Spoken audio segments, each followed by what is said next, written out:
Hi, this is Jonathan here in Hong Kong with Discourse, the all-in-one cryptocurrency and social media app of the future. We are here for another edition of our ongoing and exciting weekly crypto news roundup. In the US this week, in the state of Arizona, a bill was passed that allows businesses to share and hold data on a blockchain-backed distributed ledger.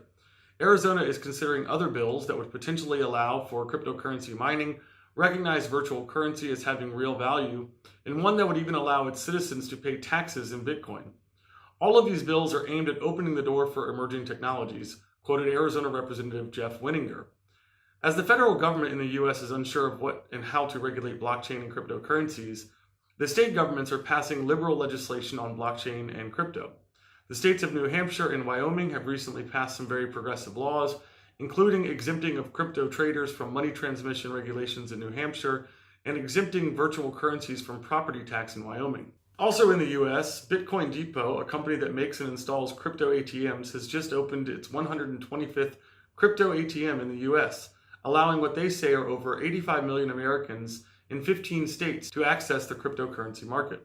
All one simply needs is cash, and one can go to an ATM and make a purchase of various cryptocurrencies via the ATM.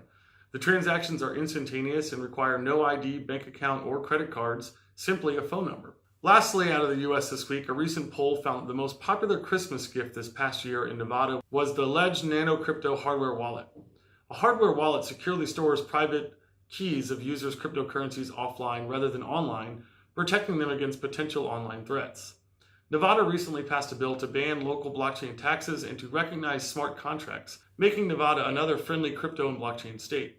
In Asia this week, a new study shows that around 14% of Japanese males under the age of 30 participate in cryptocurrency exchange.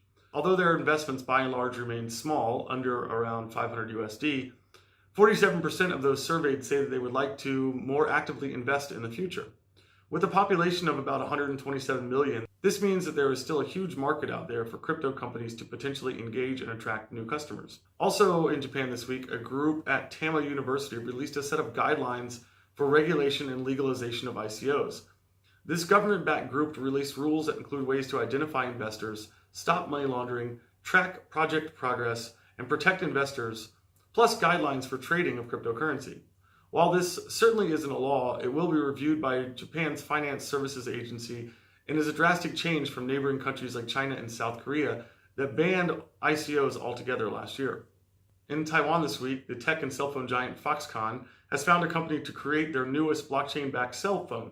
This new smartphone is designed to securely store digital currency and will allow for multiple token exchanges. This phone may even circumvent complex wallet addresses by using iris or fingerprint scans for identification. This will be a game changer for more overall adoption of cryptocurrencies, making the market even more viable for newcomers. And lastly, in China this week, a blockchain-backed shipment of gasoline was completed between China and Singapore, making this the first ever fully blockchain-backed commodity trade, with all key participants being supported by blockchain technology. These are all really big stories around the world, showcasing how quickly blockchain-backed technologies and cryptocurrencies are taking off in the mainstream market. This is a really exciting time for companies like Discourse as we continue to grow with the market and position ourselves to drastically change the way that people interact with cryptocurrencies and social media. Thanks for watching this week's edition of our Crypto News Roundup. Stay tuned next week for another edition of our weekly news segment. And for more on Discourse, please visit our website, sign up for our sweepstakes, or follow us on social media. Thanks, and see you next week.